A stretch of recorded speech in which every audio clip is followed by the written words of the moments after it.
মনোযোগ দিয়ে শোনেন। অনেকেই মনে করি যে একটা অনুষ্ঠান করে হুজুরকে দাওয়াত দিয়ে একটু মিলাদ পড়ে বা একটু দোয়া পড়ে হুজুর যদি দোয়া করে দেয় তাহলেই মনে হয় সব সফলতা হয়ে গেল। এমন আমরা মনে করি কি করি না? মনে করি। এটা ঠিক নয়। যদি শুধু এটাই মনে করেন যে হুজুরকে ডেকে দাওয়াত খাওয়ালে হুজুর দোয়া করলে আপনার দোয়া কবুল হয়ে যাবে, এটা যদি মনে করেন তাহলে আপনার এই ধারণা সঠিক নয়। আপনার দোয়া আপনি নিজেই করবেন। তাহাজ্জুদের সালাতে উঠে দোয়া করবেন, সিজদায় পড়ে নফল নামাজে বেশি বেশি দোয়া করবেন, জুমার নামাজে একটা সময় দোয়া কবুল হয়ে যায়।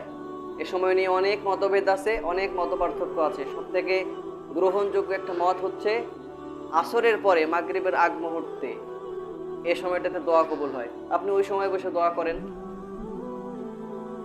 এরপর নফল রোজা রেখে ইফতারের পূর্ব মুহূর্তে ইফতারির সামনে নিয়ে দোয়া করেন।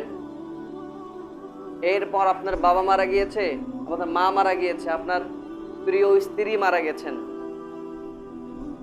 তো আপনি কবরের পাশে গিয়ে সূরা ফাতিহা পড়বেন, নাস, ফালাক, ইখলাস। এরপরে কবর জিয়ারতের দোয়া, আসসালামু আলাইকুম ইয়া আহলাল কুবুর ইয়াগফিরুল্লাহু লানা ওয়া লাকুম ওয়া আনতুম সালাফুনা ওয়া নাহনু বিল আসার। এই সমস্ত দোয়া করেন।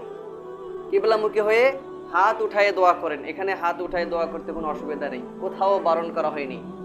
দোয়া করবেন নিজে কি কি বলতে চান, নিজের ভিতরে কি চাওয়া, কি পাওয়া, তার জন্য কি ভালোর দোয়া আপনি করবেন, সব কিছু চেয়ে নেবেন।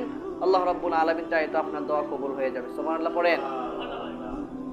কিন্তু আমরা তা না করে অনেক বড় একটা অনুষ্ঠান করি, নিজেরা ঠিকভাবে নামাজ পড়ি না, ইসলামের বেসিক জ্ঞানগুলো জানার চেষ্টা করি না, কোরআন পড়ার চেষ্টা করি না, পাক না পাকের খোঁজ খবর নেই, এরপরে দিন নিয়ে কোনো চিন্তা ভাবনা নেই, শুধু হারাম হারাম, শুধু সুদ ঘুষ, শুধু এস্টাবলিশ হওয়ার চিন্তা ভাবনা। এগুলো করে অনেক বড় একটা অনুষ্ঠান করে দোয়া করাতে তেমন কোনো ফায়দা নেই। প্রতি মাসে হুজুরকে একবার খাওয়াবো, দোয়া করে নেব, দোয়া কবুল হয়ে যাবে, এই নিয়ত করার দরকার নেই। মানুষকে খাওয়ানো ভালো কাজ। তুতঈমুত তাআম ওয়া তুকরিউস সালাম।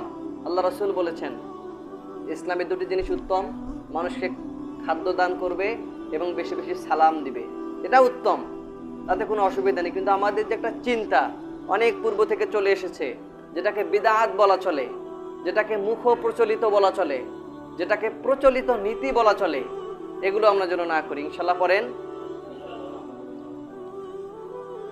What if I don't it, what if we don't ইট, কি হবে যদি আমরা এগুলো না করি?